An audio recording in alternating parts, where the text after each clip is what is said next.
მშვიდობის საბჭოს საინაუგურაციო შეხვედრა ვაშინგტონში პრეზიდენტ ტრამპის მიმართვით დაიწყო. მე მჯერა რომ ეს არის ყველაზე გავლენიანი საბჭო დანამდვილებით, ძალაუფლებისა და პრესტიჟის თვალსაზრისით. მსგავსი რამ აქამდე არასდროს ყოფილა. მან დასაწყისშივე აღნიშნა, რომ ის მიერ დაფუძნებულ საბჭოს მიწვეული ქვეყნების უმეტესობა შეუერთდა და ასევე გზავნილი ჰქონდა მათთვისაც, ვინც ამისგან ამ დრომდე თავს იკავებს.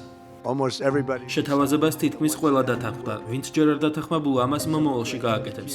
ზოგიერთი ცდილობს ამას თავი აარიდოს ტაქტიკური თამაშით.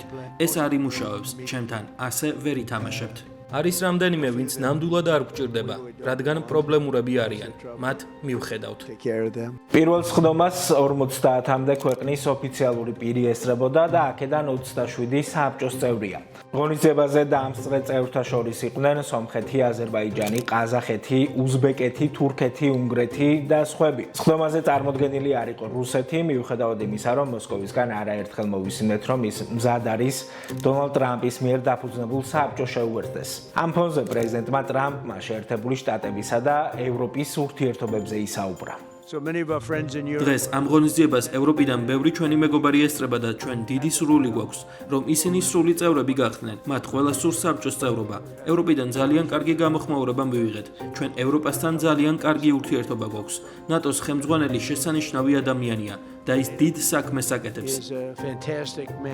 თავდაპირველად საბჭო წარმოდგენილი იყო როგორც მსოფლიო ლიდერების მცირე ჯგუფი, რომელიც ღაზაში ცეცხლის შეწყვეტის გეგმის აღსრულებას ზედამხედველობას გაუწევდა, თუმცა მოგვიანებით საბჭოს ხედვა გაფართოვდა და ფორმირდება როგორც კონფლიქტების ერთგვარი მომგვარებელი შუამავალი მთელს მსოფლიოში. პრეზიდენტმა ტრამპმა თქვა, რომ საბჭოს წევრები, მათ შორის თავად შეერთებული შტატები, მზად არის მსოფლიოში მშვიდობის ხელშესაწყობად გულუხვად გამოყონ ფინანსები, რადგან ის ამბობს, რომ მშვიდობა ამად ღირს და ის გაცილებით ნაკლებად ზვირიჭდება, ვიდრე ომის წარმოება. სწორედ ამ კონტექსტში მან კიდევ ერთხელ შეაქო სომხეთისა და აზერბაიჯანის პირველი პირები, რომლებიც სხდომას ადგილზე ესწრებოდნენ.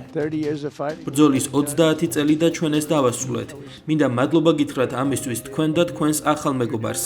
ჩვენ ეს ომი 24 საათში დავასრულეთ და ვფიქრობ, ახლა ისინი მეგობრები გახდნენ. მშვიდობის საბჭოს პირველი სხდომა შეერთებული შტატების მშვიდობის ინსტიტუტის შენობაში გაიმართა, რომელსაც გასული წლის დეკემბერში ადმინისტრაციის გადაწყვეტილებით პრეზიდენტ ტრამპის სახელი ეწოდა.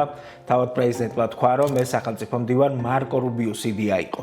ეს Independence Avenue Media, მე ქართულ შარაშელინძე ვარ, შემოგვერთით სოციალური მედიის გვერდებზე, გამოიწერეთ ჩვენი არხი YouTube-ზე და გვეწვიეთ ასევე ჩვენს ვებგვერდზე www.independenceavenuemedia.com. მადლობთ რომ გვიყურებთ.